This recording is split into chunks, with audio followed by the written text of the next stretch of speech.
E aí, pessoal, beleza? Estamos aqui agora na parte 2, onde eu vou realmente focar na parte do algoritmo de segmentação, ou GrabCut. Nesse início de vídeo, eu queria falar um pouquinho do algoritmo em si, sem entrar em tanta teoria. Esse algoritmo GrabCut, ele é patenteado pela Microsoft, ele foi desenvolvido na Microsoft Research de Cambridge, no Reino Unido, e foi criado por Karsten, eu não vou saber falar o nome dele certo, mas vamos tentar. Foi criado por Karsten Rotter, Vladimir Komogorov e Andrew Blake. Esse algoritmo, o que ele faz? Ele tenta fazer a extração de um objeto e remoção de fundo com a menor interação de usuário possível. Tanto que, como vocês viram no meu vídeo passado, a gente criou um retângulo que a gente desenha por cima da imagem. A ideia é que a gente desenhe um retângulo por cima do que a gente considera ser o objeto. E aí, isso basta para o algoritmo remover o fundo e manter apenas o objeto que a gente quer. Um pouquinho sobre o funcionamento desse algoritmo que eu acho interessante. Vamos dar nome aos bois, né? Quando você traça o retângulo para separar um objeto de um fundo, você vai ter duas regiões aí. Então você vai ter a região de objeto e a região de fundo. A região de objeto e a região de fundo vão ser modeladas com um modelo estatístico que a gente chama de modelo de mistura de gaussianas. É basicamente um modelo que consiste em agrupar elementos ou amostras muito parecidas. Vamos fazer uma analogia para a gente entender melhor. Imagina que você está arrumando seu quarto. Se você arruma o seu quarto e você tem uma coleção de HQs, por exemplo, o que você vai fazer com essas HQs? Uma junto da outra. Não faz muito sentido você arrumar o quarto e não colocar os livros numa mesma prateleira, as HQs em uma outra prateleira, pegar os Blu-rays de jogos de PlayStation e colocar todos também numa estante. A tendência é que você agrupe elementos similares num mesmo local. Normalmente, quando a gente arruma um quarto, organiza alguma coisa, a gente faz isso. E o modelo de mistura de gaussianas faz exatamente isso no nosso contexto com as cores. Quando esse modelo percebe que você tem cores muito parecidas, ele vai agrupar essas cores num mesmo conjunto, numa mesma gaussiana. Por que gaussiana? A gaussiana ela tem um gráfico tipo um sino. Eu vou colocar aí no vídeo também para você entender. E o interessante do gráfico da gaussiana é que ela representa modelos com desvio padrão em geral pequeno e muito próximo da média. Então ele tende a agrupar só quem realmente é muito parecido.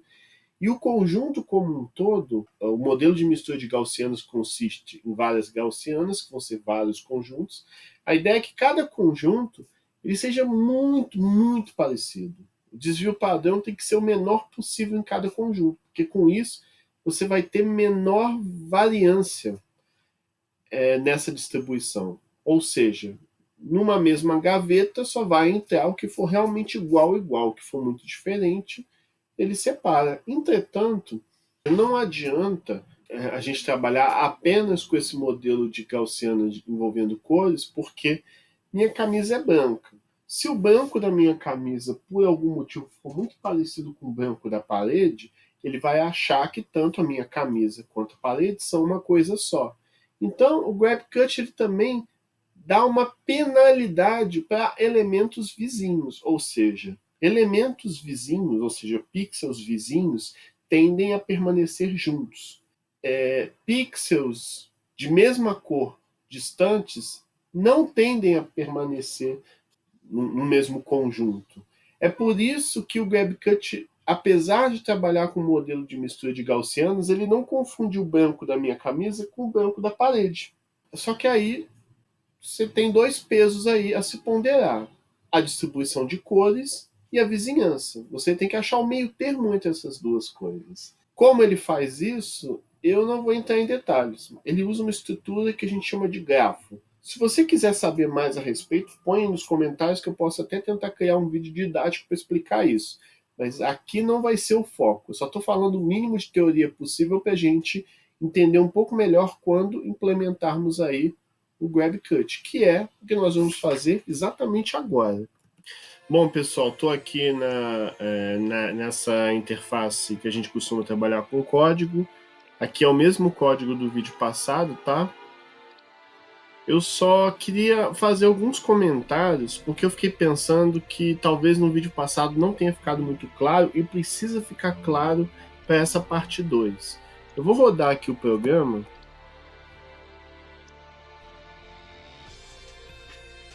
Aqui rodando o programa, né, como vocês podem ver, ele desenha aí o retângulo do jeito que eu estou pedindo. E por que ele desenha? Ele desenha, pessoal, por causa desse método aqui, computa ações do mouse. Esse computa ações do mouse, a gente associou 3 eventos importantes. O primeiro evento é quando o botão do mouse é pressionado. O segundo evento é quando o botão é pressionado em movimento. E o terceiro é quando o botão é solto. Vamos olhar o código junto aqui para entendermos. Esse método aqui, pessoal, é quando o botão do mouse é pressionado quando o botão é pressionado. Quando você pressiona o botão do mouse, o botão esquerdo do mouse aqui nessa janela pela primeira vez, o que vai acontecer? Ele vai salvar o X e o Y do seu mouse. Foi o que eu expliquei no vídeo passado. O Start X e o Self Start Y vão guardar o X e o Y inicial daquele meu clique. E se não existir retângulo, e de fato não vai existir, quando eu abro o meu programa a gente pode ver que não tem nenhum retângulo desenhado aqui ainda, aí ele vai criar um retângulo que tem posição X igual a 0, Y igual a 0, largura 0, altura 0 e contorno azul. Quer ver? Eu vou dar um clique aqui. Pronto, dei um clique, agora existe um retângulo aí, de dimensões 0, portanto ele não aparece. Agora, sempre que eu aperto o botão esquerdo do mouse, ele salva o X e o Y inicial. Agora, quando eu aperto o botão do mouse e arrasto, aí eu caio nessa função aqui, callback botão pressionado em movimento. Ele vai gravar o X e o Y novos à medida que o mouse vai movimentando. E o que ele faz depois aqui embaixo? Esse método aqui, ele vai construir esse retângulo com aquele X que eu defini quando eu apertei o mouse, aquele Y que eu defini quando eu apertei o mouse, o X novo, o Y novo. Olha o que acontece. Ó, à medida que eu não estou soltando o botão do mouse, a cruzinha indica o current X e o current Y. Essa posição inicial aqui do meu retângulo é o meu Start X e Start Y. E quando o botão é solto, por enquanto, não acontece nada. Nota que a gente está associando o retângulo com o canvas nessa função aqui, coords. Ele cola, desenha o retângulo no meu canvas atualizando as coordenadas. Na verdade, a gente associa que um retângulo foi criado no canvas aqui embaixo, né, nesse self canvas create rectangle. Aqui que eu estou dizendo, ó, crie um retângulo. Aqui ele vai atualizando as coordenadas do meu retângulo. Que isso não sei se tinha ficado muito claro no primeiro vídeo, então eu estou explicando com mais detalhes nesse de novo agora. Vamos então inserir o Grab Cut ali nesse programa. Vamos lá? Então a primeira coisa que a gente tem que fazer, nesse método aqui, callback botão pressionado em movimento, eu vou fazer o seguinte, eu vou criar uma variável aqui. Verifica se existe retângulo desenhado. Eu vou criar uma variável que chama self_rectangle_ready igual a true. Então eu criei ali uma variável booleana que diz o seguinte: quando existe um retângulo pronto, aquela variável recebe true. Quando você chama computações do mouse aqui pela primeira vez, você vai deixar ali falso. Ou seja, quando existir um retângulo desenhado na tela bonitinho, a variável rectangle_ready vai receber true. Para quê? Porque eu vou usar isso agora no callback do botão solto. Se não vou nem botar false aqui, não. Vou botar null. Eu vou deixar que nenhum valor está associado ao rectangle_ready. Ou seja, quando o self rectangle red for true, quando ele tiver associado um valor verdadeiro, aí ele vai entrar. Agora, quando o botão está solto e o retângulo foi desenhado, aí você vai entrar nesse if. E aí o que nós vamos fazer? Nós vamos criar uma segunda janela com o resultado da segmentação. E como é que a gente pode fazer isso? Vamos criar uma nova janela aqui. Para criar uma nova janela, pessoal, eu preciso definir. Aí vai ser a janela do GrabCut e vamos chamar o construtor de top level. Aqui vamos explicar o que eu estou fazendo. Top level seria um construtor filho de um frame. Então pensa o seguinte, você tem um frame que é aquele root, aquele master, é o gerenciador de tudo que a janela da sua aplicação faz. Esse cara tem um filho. Os filhos, ou seja, as janelas filhas dessa janela principal vão ser construtores de top level. É como se eu estivesse definindo um nível a mais de janela. Né? É uma janela filha, no caso. Então o Window GrabCut acaba de receber uma nova janela, uma janela de um outro nível do meu frame principal, meu frame master. Então o Window GrabCut já é uma janela por si só. Inclusive, eu posso até definir um título para ela em cima, usando o método WMTitle. Para vocês verem que isso realmente funciona, eu vou até rodar aqui já, do jeito que está. Vou selecionar a flor aqui. Tá vendo? Ele já cria uma nova janela com o título Segmentation. Aqui dentro vai estar a segmentação do GrabCut que efetivamente a gente vai trabalhar. A janela ficou meio pequenininha, como a gente viu ali. Então vamos fazer o seguinte, vamos definir um tamanho mínimo para essa janela nova aí. O tamanho mínimo vai ser a largura da imagem. Eu vou precisar desse cara aqui. Eu vou precisar das dimensões dessa imagem lá no método. E se eu não adicionar o self, eu vou perder a referência àquela imagem. Aí eu só tenho que ver que eu tenho que atualizar tudo aqui embaixo. Com certeza vai ter algum lugar que eu vou esquecer. Self aqui também. Self aqui também. Pronto. Agora vamos voltar ao botão solto aqui.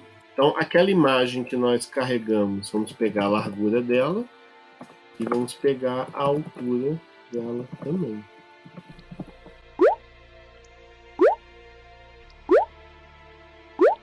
Essa imagem é aquela imagem que a gente carregou e converteu de OpenCV para o formato PhotoImage, que é o que o TKinter trabalha. Quer ver? A gente pode até rodar aqui e ver que a janela já vai ter o tamanho da imagem. Olha só, tá vendo? Ela já tem o tamanho. Ficou até um pouco maior, mas... eu não sei porque ficou tão grande assim, mas... Será que eu troquei? Ah, não, é porque eu troquei aqui que a altura... Tá vendo? Erros em tempo real. Agora vai ficar certo. Aí sim, tá vendo? Eu criei uma janela com o mesmo tamanho da imagem original. Não, é isso que eu queria. Então a gente criou uma janela e a gente vai ter que criar um canvas para essa nova janela. Para quê? Para desenhar o resultado dessa segmentação. Eu vou chamar de canvas GrabCut. Para criar canvas nós já sabemos, né? É o construtor do canvas. Aí a gente vai chamar qual janela que é. Window GrabCut, que a gente acabou de criar. Estamos associando o canvas a essa janela nova. Por mais que a janela já tenha aquele tamanho mínimo que eu defini, eu ainda tenho que informar também qual a largura do canvas. A largura do canvas vai ser do mesmo tamanho da imagem. Então eu vou copiar e colar esse cara aqui. Perdoem a preguiça, mas é a mesma coisa. É largura e altura. Depois disso, eu chamo o canvas GrabCut.pack. Para quê? Para empacotar isso e já organizar bonitinho. Apesar de não ter nada ainda dentro desse canvas, mas ele fazendo uma analogia como se esse pack fosse uma espécie de um commit, né? Você está colocando os elementos do canvas ou da janela e tal em seus devidos lugares, quando você invoca o método pack. Aplicar grab cut na imagem. Finalmente, pessoal, nós vamos aplicar grab cut na imagem agora. Primeira coisa que a gente tem que definir é uma máscara. Note que agora a gente vai trabalhar mais com o OpenCV e o NumPy. Então, vou criar uma máscara vazia. Eu vou usar, pessoal, a imagem do OpenCV. Por quê? Porque senão eu vou ter que desconverter do PhotoImage para o OpenCV de volta. E eu já guardei uma cópia antes da imagem em formato OpenCV para a gente fazer o grab cut. Bom, pessoal, então agora a gente vai criar uma máscara. É uma máscara com as dimensões da imagem. E cada posição só pode receber 4 valores possíveis.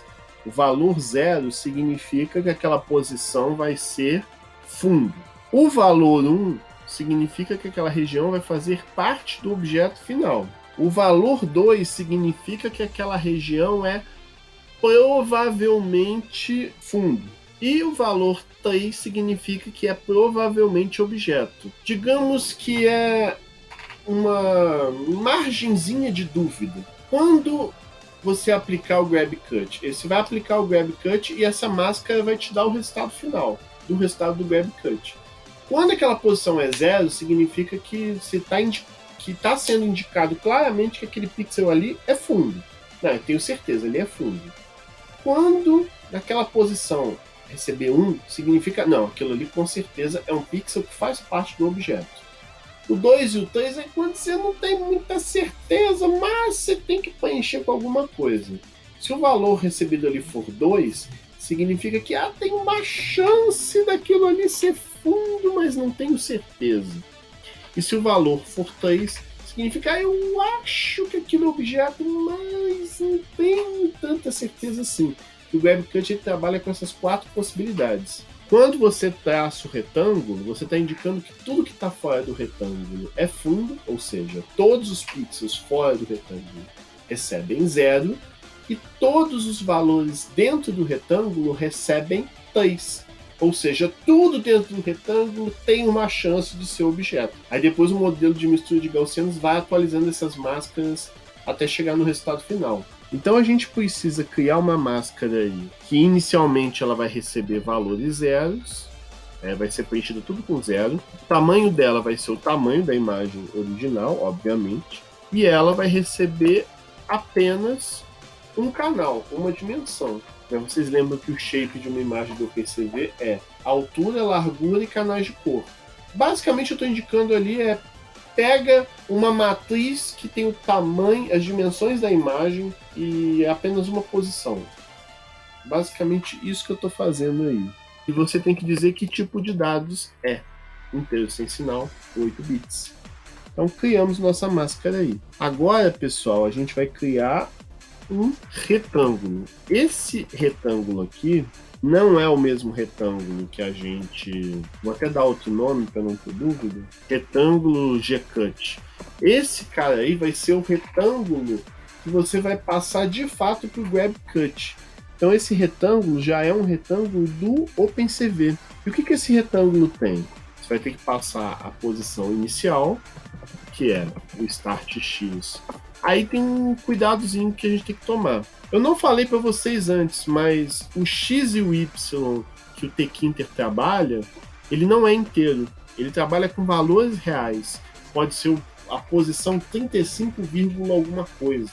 Então, precisamos converter para inteiro antes, porque o retângulo do OpenCV só trabalha com valores inteiros. E o do OpenCV você indica a posição inicial de X, posição inicial de Y, depois você indica qual a largura e qual a altura. Qual que é a largura? A largura é o X final menos o X inicial. Então o que nós vamos fazer?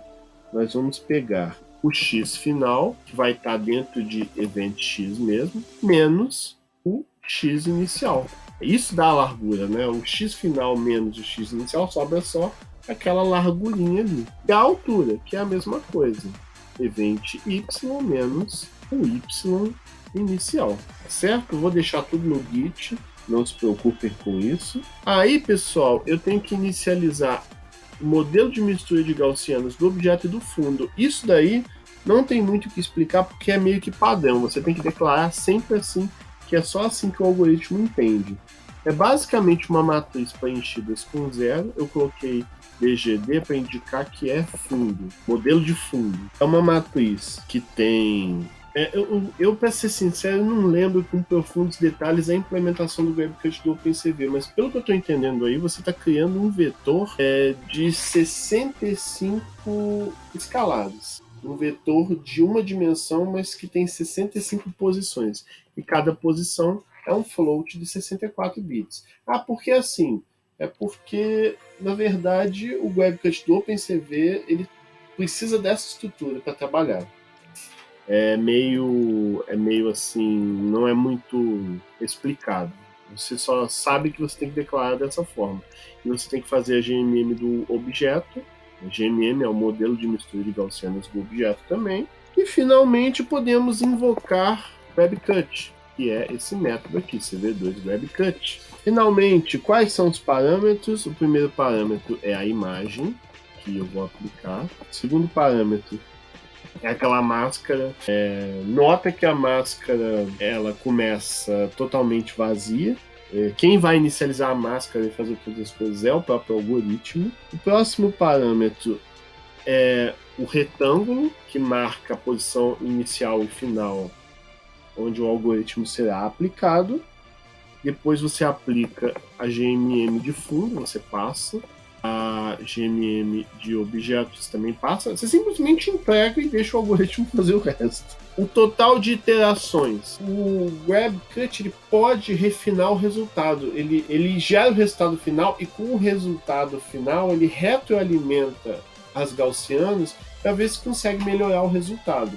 Quanto mais iterações, mais o resultado procura melhorar. Claro que chega um ponto que ele fica estagnado. Não adianta você botar ali 1 milhão e esperar que sempre vai melhorar. Dependendo da imagem, você precisa de X iterações para chegar no limite. O problema é que quanto mais iterações você coloca, mais processamento, mais demorado fica. Eu vou colocar 5, que é um valor de iteração padrão razoável. E o último parâmetro é GrabCut, inicie com retângulo. Aqui eu vou explicar uma coisa para vocês. O GrabCut não trabalha só com retângulo. Você também poderia pintar, fazer marcações manuais tipo um paint, onde é objeto e onde é fundo. Eu não implementei isso aqui ainda. Se eu vier a implementar isso, vai ser para um terceiro vídeo dessa minissérie de GrabCut. Mas antes eu quero saber primeiro se vocês se interessam ou gostam dessa. Se vocês curtirem, ganhem bastante like aí. Eu ainda faço um terceiro vídeo adicionando essas rotulações que a gente pinta, tá certo? Por enquanto vai ser só com retângulo mesmo. O GrabCut está aplicado e o resultado do GrabCut, por enquanto, está dentro da mask ali, da matriz máscara. Então a gente vai criar uma outra máscara, o mask final, né? E a gente vai invocar um método do NumPy que chama where. Eu vou explicar o que ele se trata, do que ele faz efetivamente. Eu vou explicar o que eu fiz aqui. Basicamente, o NP-Where ele atualiza valores para mim. De que forma? Ele vai, em cada posição da máscara, vendo os valores ali. Se uma posição tiver 0, ou seja, fundo, ou 2, provavelmente fundo, isso ele vai substituir por 0. Ou seja, em mask 2, o mask 2 vai ter o mesmo tamanho de mask. Se numa determinada posição de mask tiver fundo ou provavelmente fundo, então naquela mesma posição em mask 2 ali vai receber 0, ou seja, fundo. Do contrário, se naquela posição tiver 1, que significa objeto, ou 3, que significa provavelmente objeto, ali naquele lugar ele vai receber 1. E tudo isso vai ser convertido para mask 2 para uma matriz de inteiro sem sinal 8 bits. Agora vamos gerar a imagem final. O resultado final aí do meu GrabCut, eu vou ter que pegar a imagem do OpenCV lá que eu tenho e multiplicar por essa máscara 2. O mask 2, pessoal, é uma matriz que cada posição é um escalar só. A imagem OpenCV, por sua vez, é uma matriz que cada posição é um vetor 3D. com o azul, o verde e o vermelho. Então o que ele está fazendo aqui é pegar o Mask 2 e adicionar um novo eixo, novas dimensões. Ou seja, a gente está tornando o Mask uma matriz que cada posição vai ter um vetor 3D. E que valores vão estar ali? Você vai simplesmente replicar. Se numa posição de Mask 2 você tinha 0, você vai passar a ter uma posição ali, um vetor com 3 zeros. Se numa posição de Mask 2 você tinha 1, você vai ter ali naquela posição agora um vetor 3D 1, 1, 1. Ou seja, o que está acontecendo ali é, você está pegando uma matriz que cada posição é um vetor 1D e transformando cada posição daquela matriz em um vetor 3D, tipo um cubo. É isso que o que está marcado em cinza faz. E por que eu faço essa loucura? É pelo seguinte, você vai multiplicar cada pixel da imagem do OpenCV por cada posição dessa matriz nova que eu criei. Se você multiplicar o pixel por uma posição 000, você vai transformar aquele pixel em preto. Ou seja, você está tornando o fundo preto. Se você tiver numa posição qualquer da sua imagem e na Mask 2 você tiver um vetor 1, 1, 1, ele vai multiplicar e o pixel vai permanecer como estável. Então, na verdade, essa linha é só uma estratégia para o que é fundo fica preto. O que não é fundo, ou seja, o que é objeto, fica com a cor que estava antes. Mas, eu particularmente, isso eu até peguei emprestado do tutorial do OpenCV, eu particularmente não gosto muito disso. Eu prefiro que o fundo seja branco. Então, vamos adicionar aqui um for para a gente percorrer cada pixel em X, e para a gente percorrer cada pixel Y, cada pixel XY, basicamente. Se no Mask 2, se naquela posição XY em Mask 2 a gente tem 0, então na imagem final, não é Mask 2, né? Eu chamei de Mask final. Mask final, acho que agora está tudo certo. Ou seja, no pixel XY, a imagem final, tanto no canal azul quanto no canal verde e no canal vermelho, você vai receber branco. Ou seja, esse laço, basicamente, pega todo o fundo preto e pinta de branco no lugar, que eu acho que particularmente fica com um resultado melhor. Agora, converter de volta o OpenCV para Tkinter. E lá vamos nós, né, galera? Já tô ficando sem voz aqui. Então, a imagem final vai receber o Convert Color da imagem final, convertendo de BGR para RGB. Depois, a gente vai pegar essa imagem final aí e converter para o formato da biblioteca Pylon. E, finalmente, do Pylon, a gente vai converter para o formato que o Tkinter usa, imagem final. Depois disso, o que a gente precisa fazer é inserir a imagem segmentada no Canvas da janela nova. Ou seja, Canvas Grab Cut, a gente vai chamar um método que chama Create Image, ou seja, vamos fixar a imagem no Canvas ali do Grab Cut, na posição x igual a 0 e y igual a 0. A âncora vai ser a mesma de antes, noroeste, e a imagem que a gente vai passar é essa imagem final convertida. Depois é aquela parte Capitão América que eu já falei antes, para não perder a referência, senão o Garbage Collector do Python vai remover isso daí. Bom, eu espero que isso funcione. Deve dar pau, porque eu escrevi tanta coisa que com certeza...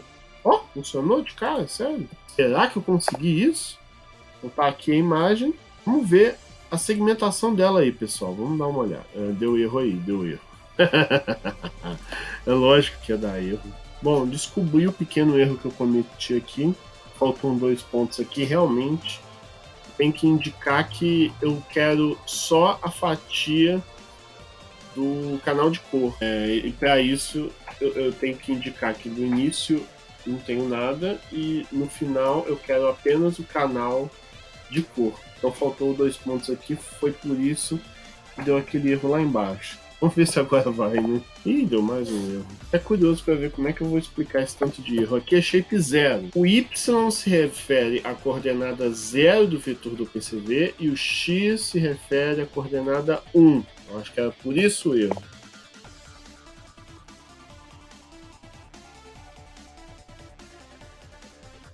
Não errei! Funcionou! Funcionou! Aleluia! Aleluia! Bom, olha isso, pessoal. Olha que resultado bacana. Eu apenas marcando o retângulo do que provavelmente é o objeto e deixando o fundo de fora, isso foi suficiente para o algoritmo inferir que o objeto flor ali é aquele que foi totalmente capturado. Vamos brincar com mais exemplos, vamos pegar mais imagens. Eu vou pegar os exemplos mais clássicos que normalmente o pessoal usa. Por exemplo, essa aqui é a imagem do Carsten Rotten, o cara que criou o GrabCut. Ele usou isso no artigo dele, então vamos usar aqui também. E deixei um pedacinho do cabelo dele de fora, mas não tem problema, né? A gente pode ajeitar. Ela rodou, mas ficou uma ponta do cabelo dele de fora. Deixa eu marcar de novo, que o legal da forma como implementamos aqui é que a gente pode ajeitar um pouquinho a nossa marcação. Tá bom, né, gente? Considerando que o algoritmo numa tacada só fez isso, lembrando que a gente ainda pode implementar aquela melhoria da gente fazer umas marcaçõezinhas manuais para ajeitar a parte que o algoritmo errou de bobeirinho. Então, vamos rodar agora, vamos brincar com um monte de exemplo aqui. Vamos pegar vários. Esse aqui é um exemplo também muito usado na literatura de uma lhama. Vamos ver se vai dar certo aqui. Aí, deu bastante certo, olha lá. Ficou bacana. Ficou batutinho esse resultado aí, vocês não acham? Ah, mas Lucas, o Photoshop faz isso bem. Tá, mas você que fez isso. Uma coisa é você pegar o Photoshop pronto fazendo as coisas, outra é você fazendo aqui. Vamos fazer outros testes aqui. Essa aqui é outra figura clássica que é usada no artigo. No artigo deles tem essa imagem, ela tá vendo? Nota que um pedaço enorme do verde ficou dentro, mas mesmo assim ele foi capaz de definir que a cabeça era o objeto. Ele não pegou a parte aqui da camisa. Eu não sei se é porque eu deixei uma pontinha de fora. Eu acho que eu não deixei pontinha de fora, não. Vamos tentar bem. Foi porque eu deixei a parte de fora. Agora ele realmente pegou a camisa, inclusive. Não é um resultado tão ruim que, por exemplo, no Photoshop você produziria um resultado parecido. Vamos agora fazer um pouco com YouTubers. Pirula! Vamos ver se vai dar certo para essa imagem aqui do Pirula. O tênis do Pirula não tá vindo. Acho que só mesmo com essa marcação manual depois a gente conseguiria. Mas olha só, ele pegou até essa parte aqui da jaqueta, deu a volta, o cabelo. É um algoritmo interessante. Para encerrar, vamos... Achei uma foto aqui da Camila Laranjeira de Mist, do Pokémon. Vamos ver se a gente consegue um bom resultado aqui dela. Vamos. Acho que eu peguei muita parede ali em cima que não precisava. Ele pegou aquele preto ali da porta, mas aquele preto ali da porta só com a marcação manual a gente resolveria. Tá certo? Então, pessoal, eu espero que vocês tenham gostado aí dessa minissérie aí. Deu um trabalhão. São algoritmos bastante difíceis de implementar. Eu vou deixar o código das duas partes no GitHub para você mexer. Se você quiser ver a parte 3, curta aí bastante, se inscreva no canal. Se vocês estiverem se inscrevendo e dando like, aí eu vou saber que vocês estão curtindo aquele conteúdo. Eu vou trazer mais coisas daquele conteúdo. Eu posso fazer um terceiro vídeo com as marcações manuais também para o resultado ficar ainda mais perfeito. Tá certo? Eu até pensei de implementar isso já, mas é tanta coisa que a gente implementou para um episódio só que eu preferi deixar essa parte de fora, tá certo? Então é isso. Aquele abraço aí e até a próxima.